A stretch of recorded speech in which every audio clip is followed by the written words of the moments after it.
Hello, everybody. Welcome to Conversations with Co-Creators of a New World. And as I've said before, there is a new world and it's already started. It's in our hearts, it's in our consciousness, and that's what this is about. My name is Kathleen Hannagan and I'm your host. And today I have a very special guest whom I had a reading with this week as well. She's a fellow priestess. Her name is Cayelin Castell. And let me read you a little bit about her. Hold on. Oops, I lost your reading.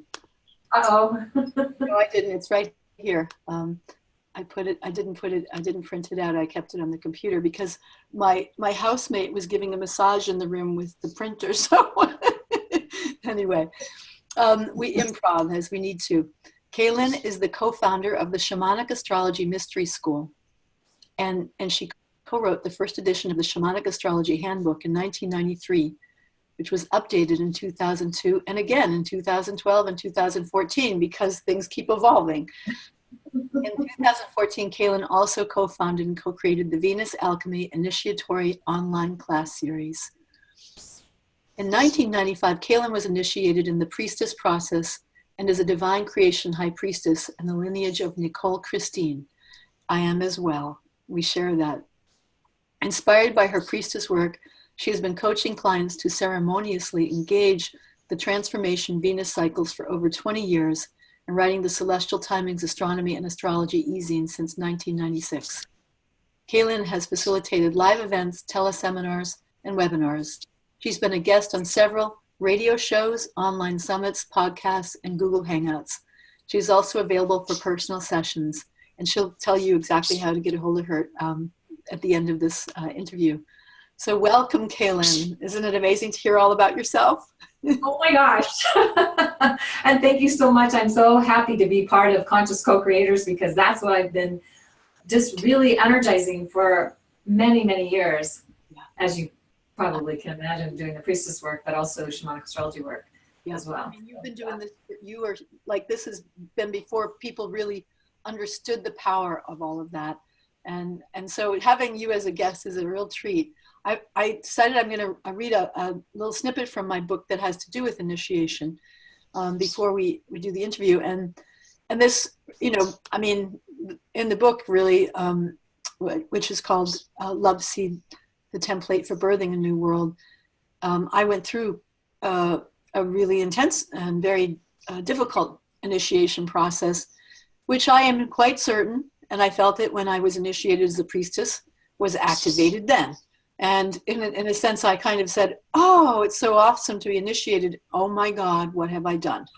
And so that's when you know it's initiation, right? So I here's what I wrote in the book. Life often invites us to be activated through some form of initiation and can be consciously designed or not. If you have ever felt trapped like a moth in a spider web, then you have been refusing life's invitation to an initiation. So that's an important feeling to watch out for. The trapped condition is there to help you wake up to your power, which is actually in surrender. Maybe you feel trapped by a diagnosis, a bad relationship, an addiction, or depression. They are all there to reflect that you are out of alignment with the truth of your power. Spiritual warriors know that such crises can be both an opportunity for rebirth and the portal through which you can step onto an illumined path that leads to a life of passion, authenticity, and grace. But this requires that you say yes and to life and step into the unknown. There are two requirements for archetypal initiation. You must first disobey authority or take the road less traveled in order to come to wisdom and goodness you would not otherwise reach. And you must have a strong desire to be the best you can. So that having been said, I know you're going to be sharing with us today about initiation and also about surrender. And before you launch into that, I want to ask you, because it's important for people to know that people don't wake up to this. They evolve into a path like yours. Like, what actually started you off on this journey of shamanic astrology, which is different than the other astrology that most people know about? Right. So just to say a little bit, even before that, I was born into a family that was on I was basically on a spiritual path from from the get-go. And I asked big, important questions as a kid, and was initiated into transcendental meditation. And I had a journey, but I had no idea what was my work in the world.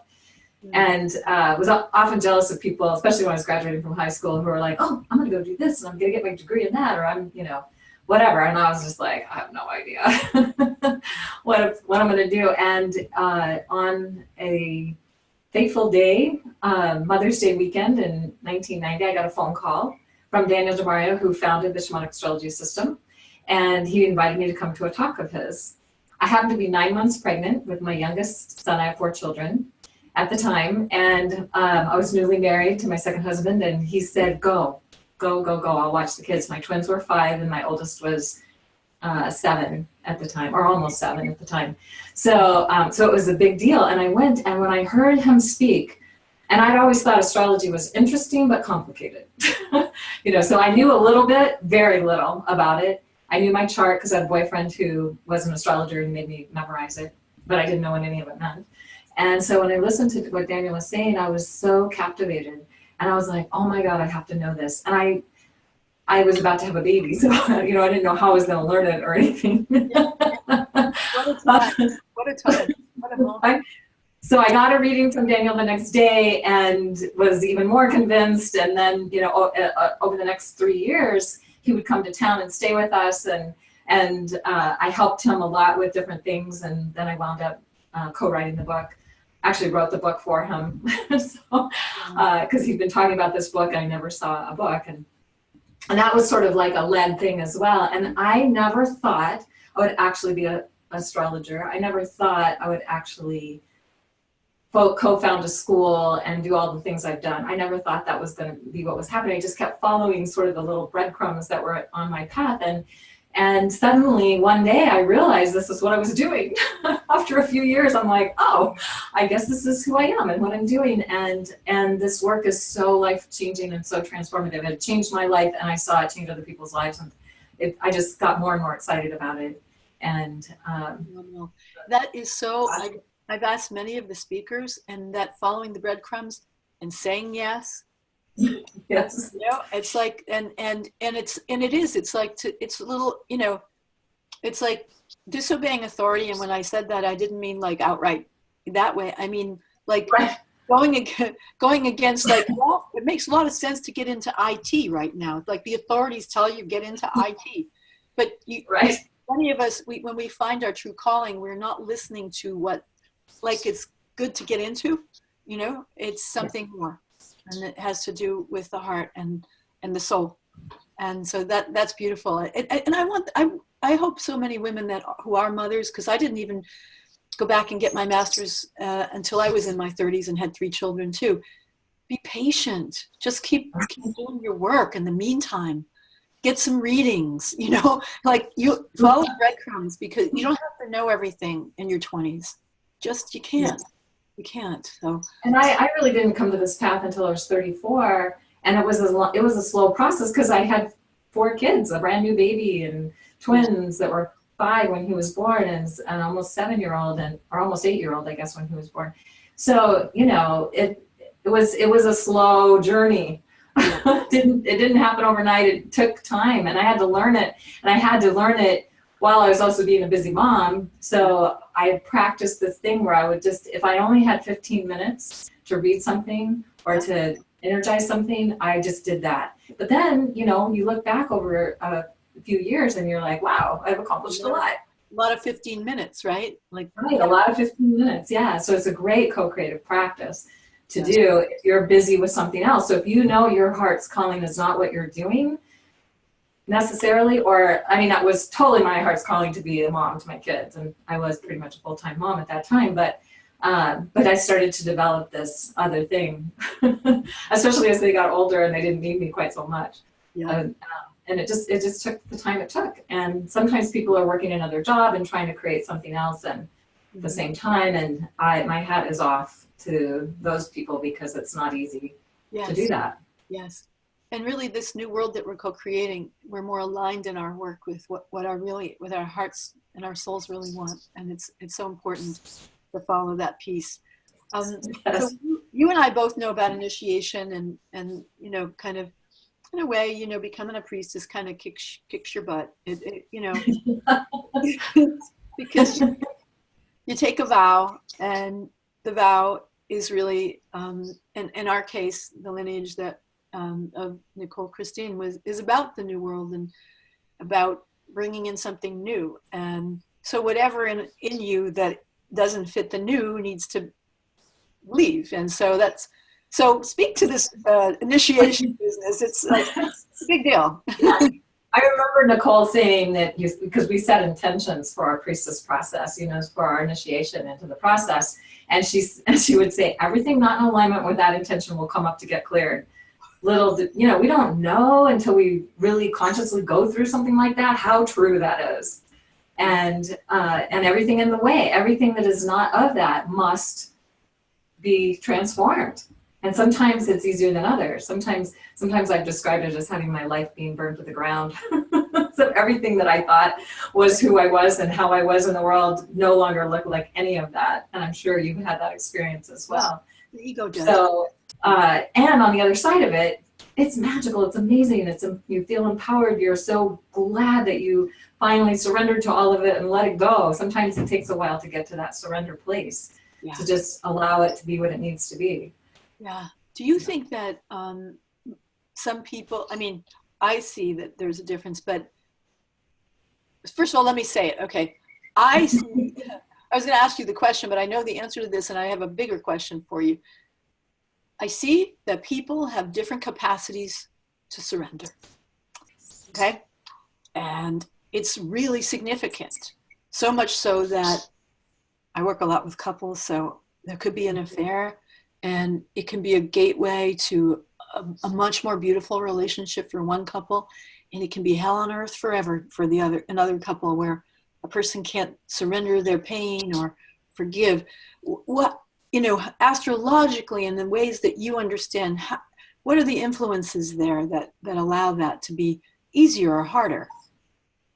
So some people just are wired, and you can easily see that on the chart, wired to change slowly and not to let go and to kind of hang on. And other people are wired to just love change and be much more willing to let go, to allow the change to take place, to actually help facilitate the change.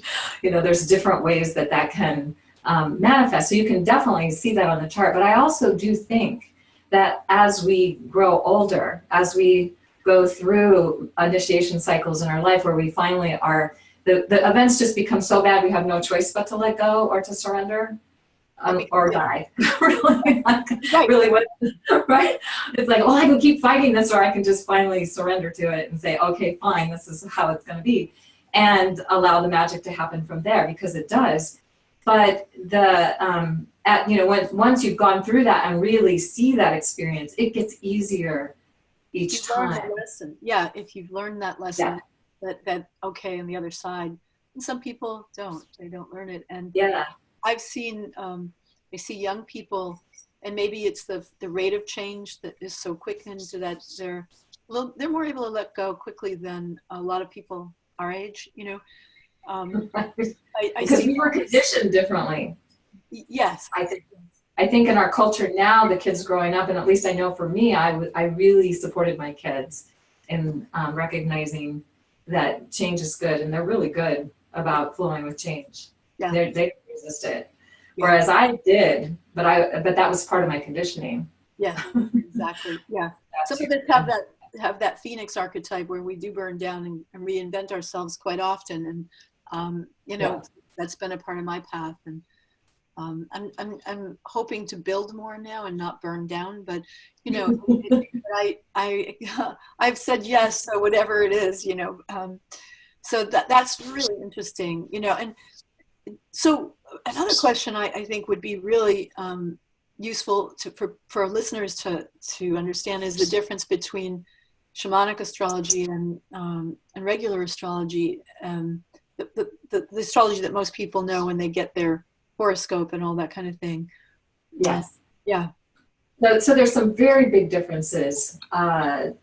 One is that this is a system that's based on our actual direct experience. Part of what we do is take people out into the sky, teach them how to connect and get their own insights and information from the sky for those people who want that. The other thing is when we do look at a natal chart, we're looking at it as a statement of intent. Why did your soul come? What are the mysteries you've come to investigate, to explore, to express, to help evolve? Because we're in this rapid evolutionary time. And so all these archetypes are undergoing evolution, and we are the vehicle that that they get to have that evolutionary experience through. So when we understand that and we work with that, what I find is that's how magic happens in our lives. And just to share a little piece about intention, when I was going through my first divorce and my life was just total hell, and I wanted to die, literally wanted to die. I'm like, oh, please just take me out. I can't do this anymore.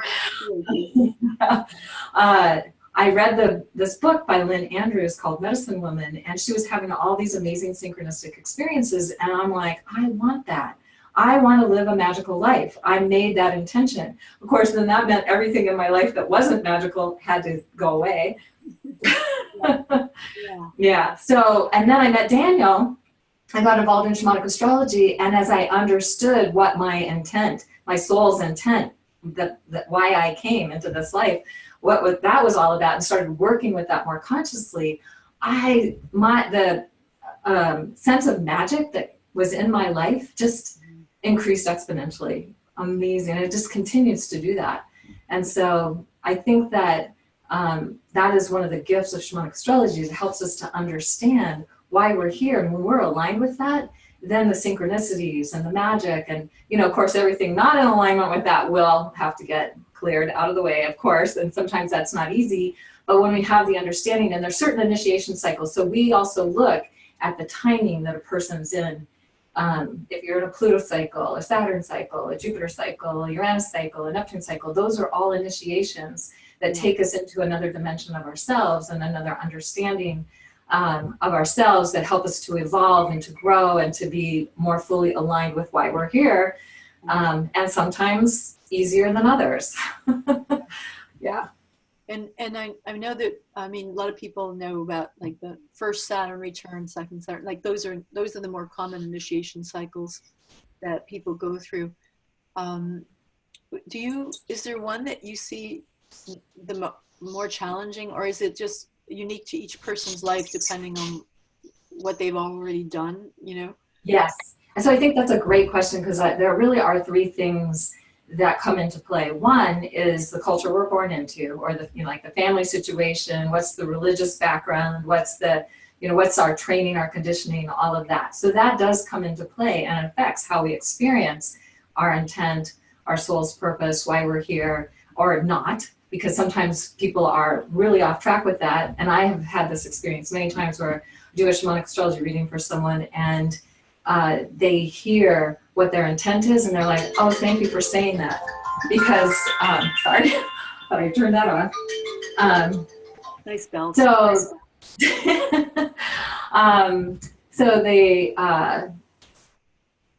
then they feel like they've been given permission to be who they have always known, sort of deep down inside of themselves, where they're meant to be.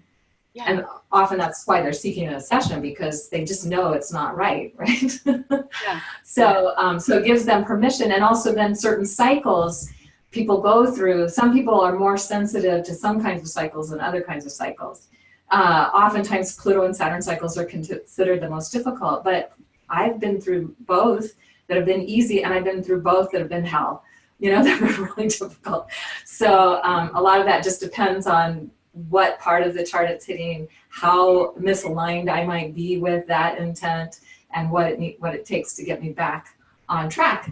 And always, always, always what I have found is on the other side of it, life is better, more magical, more fun, more fulfilling, more amazing, all of those things. But sometimes in the middle of it, I'm like, what?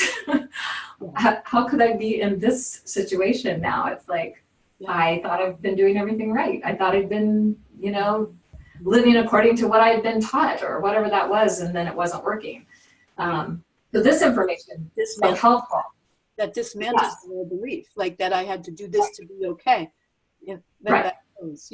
And it's it's been, I mean, the most classic one, journey has been called the hero or the heroine's journey. And I read about it in the book. And there's that part of the journey. You've been called, you've said yes, and you've started the descent. And you reach the belly of the beast, really, the low point, before return. And it's difficult. The last one I went through, I was in my late 50s. It's a lot of, what I've written about in the book. And it's like, it was dark. It was very dark, health-wise, financially, purpose-wise. But what made it okay? And this, I really want people to hear this, what made it okay is that while I was going through it, I knew I was going through it.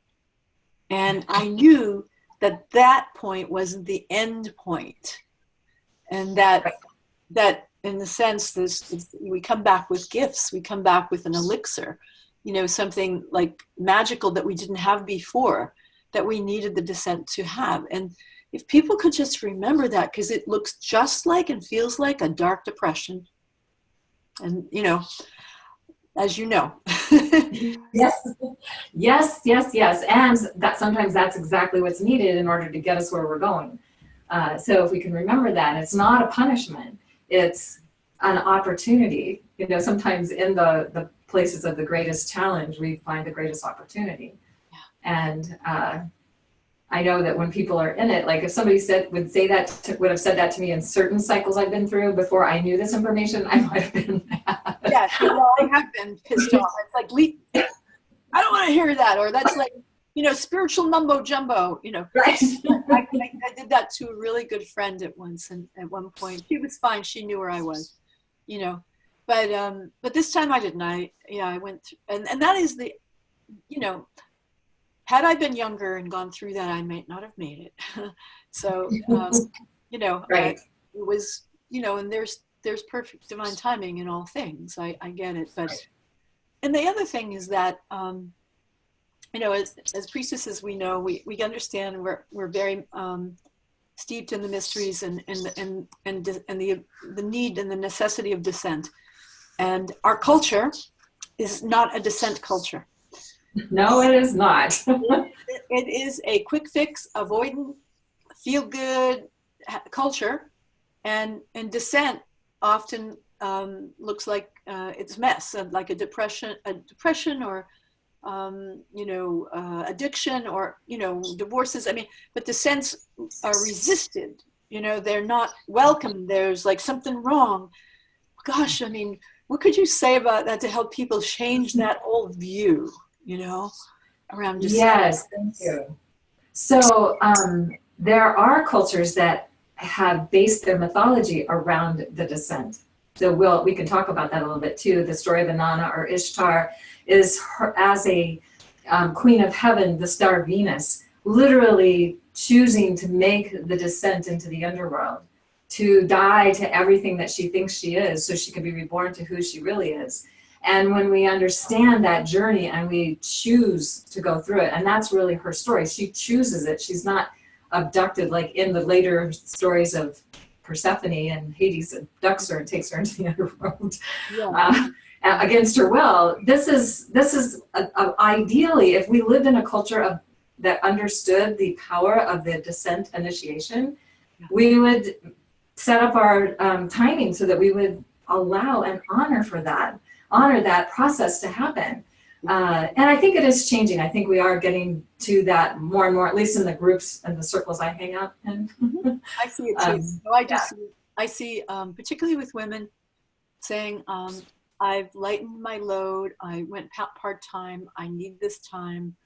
I have to go away. I'm going away and retreat. I did a lot of going away because I had the kids as well. And, so that I could do a deep dive and not for the kids to see me falling apart, but at night I'd fall apart when they were asleep too, so I could, because there was so much that needed to break apart in me, that, and the other thing was, I know that it's ancestral, and so it wasn't just mine, Right.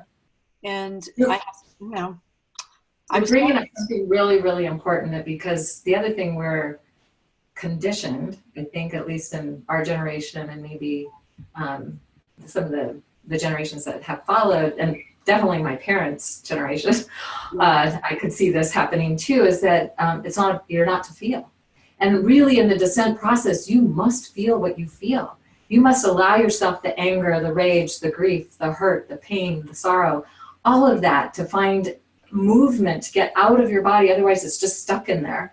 And so sometimes what I recommend to people, when nobody else is around, or when you can, go to your room and scream into a pillow, maybe beat on it or whatever, so you can just allow yourself that rage, that feeling of anger, hurt, and pain, so that it moves it. Because if it's not moving, it's then really defining our life if we aren't able to move it up and out. And that's really part of the gift of the descent, is that it forces us to feel those feelings that we're trying to avoid. And then I know with Inanna, because I relate much more to Inanna than Persephone, that she heard this call, Inanna, Inanna, come. And, she had everything. She was a poetess, a priestess, a queen, a mother, a wife, and she said, okay. And who was calling down from the underworld was her dark sister. And her dark sister was really mean and ugly. She wasn't, she was the queen of the underworld, right? And so, and she had to divest herself of her crown and her scepter and her jewels. And it's actually what happened to me. I studied those mysteries while I was in it.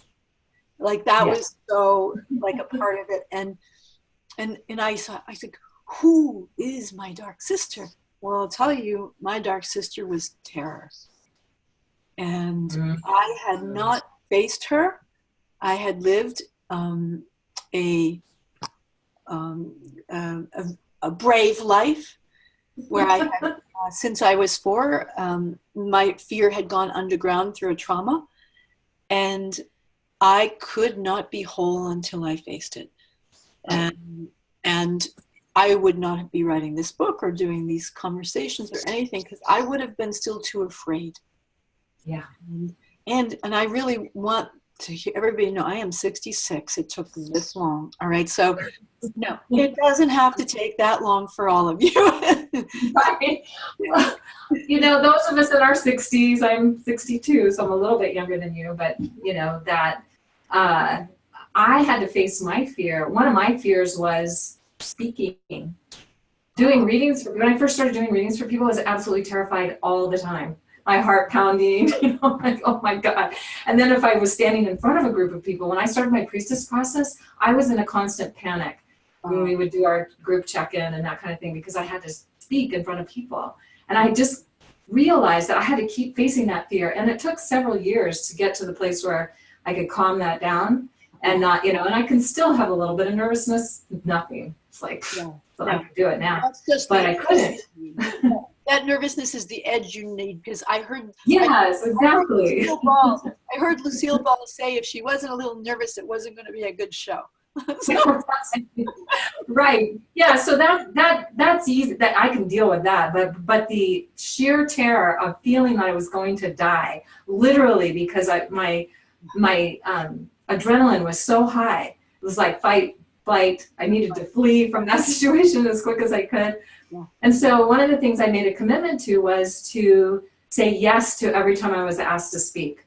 Wow. I never went out and searched it out, because that was just a little more than I could handle. But I was asked a lot. And Nicole, who is my priestess, initiator, mentor, and friend, she was always asking me to speak in front of people because she knew. And I would never say no. I could never say no to her anyway. And over time, I got to the place where I was comfortable and I wasn't so panicked. And I felt like my heart was going to pound out of my chest. That's how terrified I was. Yeah. So that's really amazing to hear, because there were a couple of people that I wanted to speak, and they said no because of public speaking fear. They haven't walked it through yet. Their work is beautiful, but it's just, and I never had that fear. I've had other fears, but Right. But I get it. I get it. That it's paralyzing and you can't think, right? So Right. Exactly. your brain is not wired to think at that moment. It's wired to flee. So that kudos to you I'm so glad you stuck with it, because look at, I mean, this Me is your too. Yeah, and I love it now. And I have to say, of course, for me, doing online stuff has always been easier than doing it in front of people. And part of that was because in order to survive my childhood, I was hiding out all the time. And so it felt unsafe to be in front of people, even though they were not my parents or the people that I needed to be afraid of. Yeah. It's just that my body still had that wire feeling for trauma and flee. Just get out of here. You are not safe. So, so I think it really is about being willing to face our fear, being willing to make that descent, to go and face the dark goddess, and to work with the intention of the descent journey. And that's something that I had the opportunity to create a way for people to do that with the Venus cycle, because literally the story of Inanna is the story, or is the description of how Venus moves through the sky. In her descent, she makes 7 or 8 conjunctions with the waning moon, losing light, losing her vestments. It's so perfect. She then travels with the sun for 2 or 3 months, with the sun not visible, in the underworld, dead, and then being reborn. And then she rises up into the evening sky, making 7 or 8 conjunctions, going back through the 7 gates, with the waxing moon, getting her vestments back, reclaiming what she had to let go of, but now in a healthy way. It's such a powerful ceremonial journey. Oh my God. Yeah. So just as you just said the whole thing, I realized that the women's retreat I'm doing in a few months is going to be the journey of Inanna. It's because the return is awesome. It's every part of it is awesome, and every part is awesome. Every part of it is awesome, and that is what we really need to remember. It's part of the mystery, and though it is a more feminine mystery, right? And that men, because women are a little more dissonant from the culture at large than men are, and women tend to be the ones who descend. I truly believe that it is something men need to do too. Yes, and what's interesting is that when Inanna when they get Inanna back, and there's a whole story about how that happens, when they get her back, Ereshkigal or Ereshkigal, depending on how you want to pronounce her name, says she can go. That's the gift that she returns for a gift that she's been given, and that Inanna has to send someone in her place. So what happens is when she gets back to her queendom, her husband Dumuzi has been sitting on the throne, just having a great time, not concerned about her being gone in the least. And and she has to come back with these demons that are going to take someone in her place. And this is also where she's still continuing to work with those places within herself that are needing to be empowered, especially if she goes through the gates, back through the chakras, back up, through the chakra gates. And so she, the demons keep asking her, how about this one? How about that one? How about this one? How about this person, that person? She's like, nope, nope, nope. And then she sees Dumuzi, she goes, him. And what's interesting is that there is a time in the sky when Venus and Mars are in the evening sky together. They have a sacred union moment. They're together in the sky, and then suddenly Mars just drops into the underworld. It's like related to the story of when Dumuzi has to go to the underworld and Inanna's place. So it literally plays out in the sky, and that's how they were creating these stories. And that's why these stories have lasted so long, because it's something that we literally can experience. And it speaks to how the sacred masculine doesn't choose the journey. He is chosen. She chooses him. Right. And, and I think in our patriarchal culture, that's been mostly the case. Most men don't choose the journey. No. They are forced. And I mean, literally, I have been forced at times, but I've also chosen at times. Once I became more aware, I started choosing, and that is a much different experience than when you're forced. It is, and I've seen that too. It's usually the fear of losing their marriage. It's they've gotten caught using pornography on the job, or, you know, something that just down, and that, and I say I honor men because I've been with many men going through it, and that when a man is actually facing it and it hits, and it's hit like on 3 occasions in my office, it hit with men, that it's a big event, because there's so much that men are holding down because of the socialization, and there's a lot of shaking and a lot of fear, and that's where it's very interesting, because as a woman, when that's happening with the man, the best I can do is love him and hold his feet. And that's what I do. And this is when, and maybe there's a man that is listening to this that I've done that for, but like literally hold his feet and say, just stay in your body and stay with, look at me, just stay with me. You're okay. You're okay. And they get through it and become different men.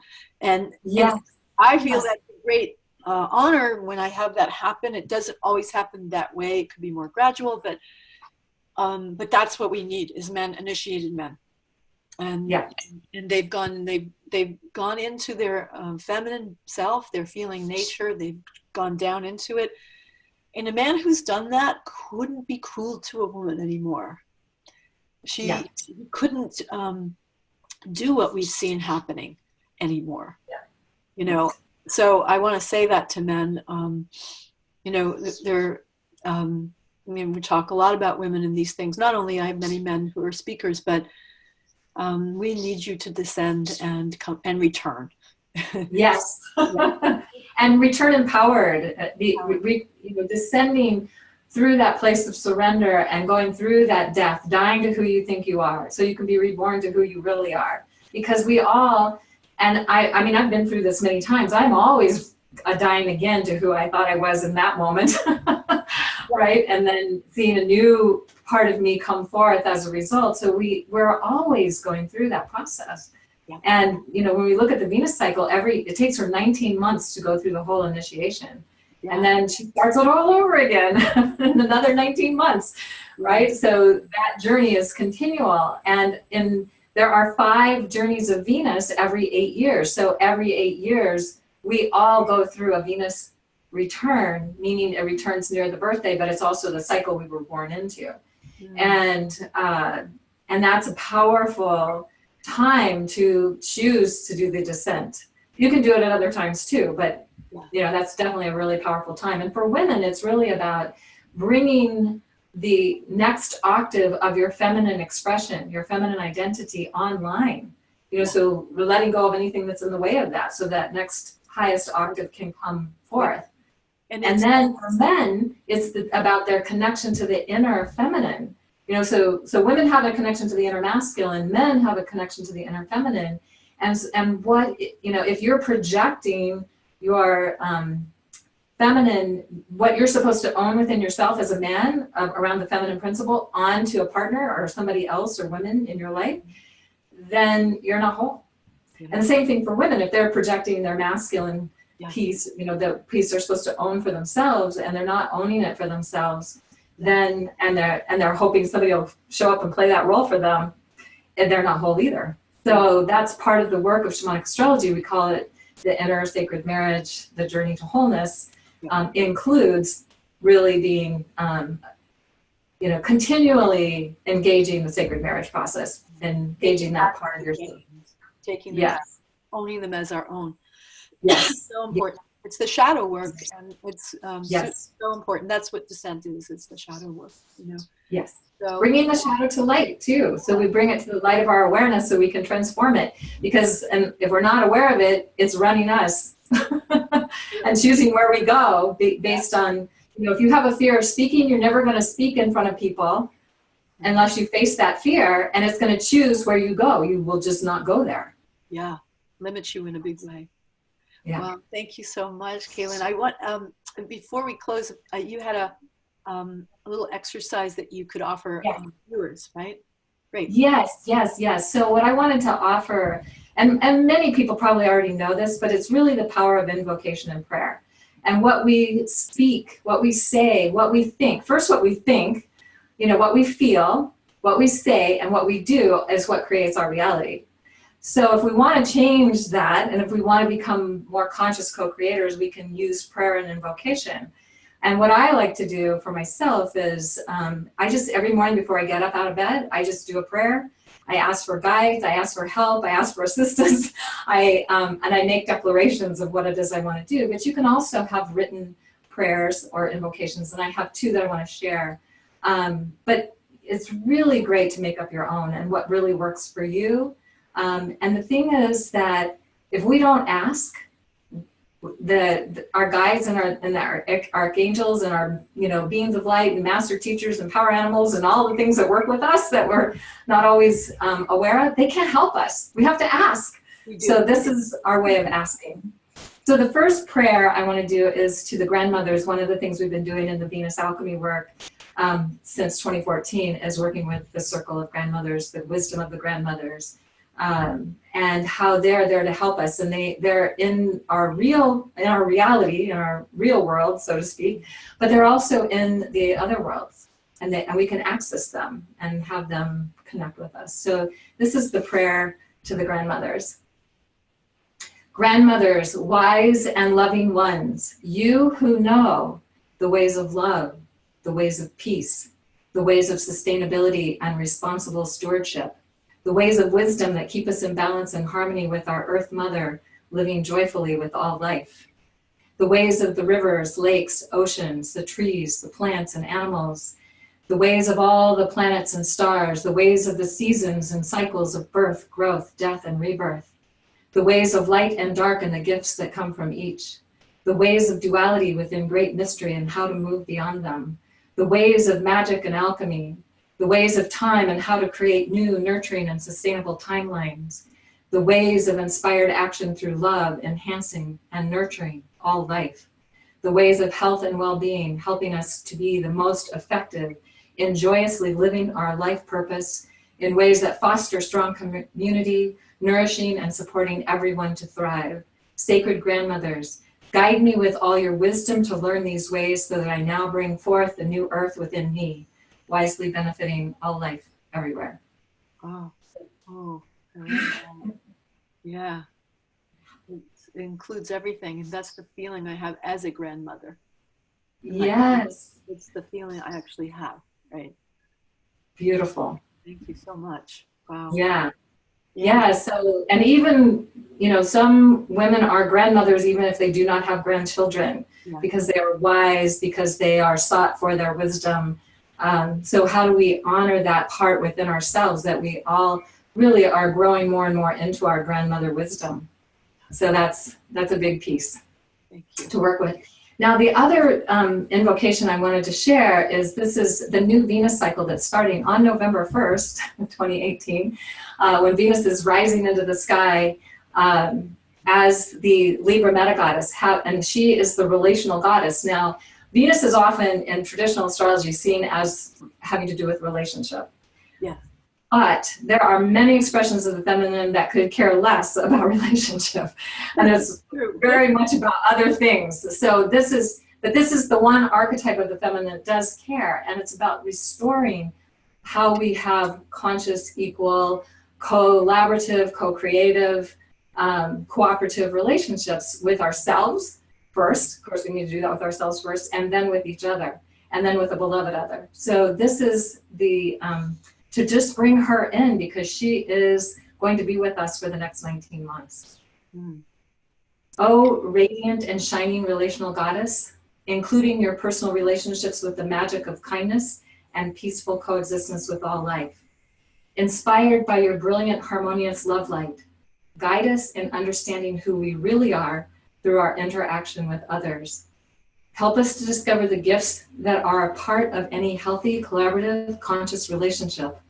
Help us to know and personally experience the gifts of cooperation as we step up to co-create a happy, healthy, and harmonious world.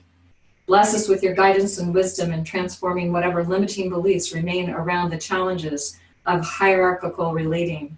So even when we are in roles of either teaching or being taught, of guiding or being guided, of helping or being helped, of inspiring or being inspired, We know our value is never more or less than anyone else. I am remembering I am as valuable as everyone else, no matter what role I am in. Help me to see that every relationship I encounter, no matter how brief or challenging, is a mirror, reflecting what is within me and where I am being guided to take personal responsibility for my experience. Help me to know and experience the magic of seeing who I am through the eyes of another, so that I live in relational harmony and balance from the inside out. It is done, it is so, and all heaven and earth rejoice. So be it. Oh. And it begins on November 1st. And another synchronicity, isn't it? Yes, beautiful synchronicity. Synchronicity. I really appreciate you and thank you for this. And I hope everyone who's listening that you've been inspired by Cayelin. She's a beautiful being. Thank you, dear sister. Thank you, Kathleen. And if people want to connect with the next Venus journey, our first class will be the end of November. You can go to venusalchemy.com and go to classes and find out more about it. And it is a 19-month journey. And also, you can go to my website, and I'll just give the easy way to say it, celestialtimings.com. Yeah. Or you can get what's going on in the month and articles and all kinds of fun things are there. So. And if you feel it, say yes. Just to yes. Yes. Yes. That's the most important thing, really. Thank you right. so much. Be well. Thank you. You too.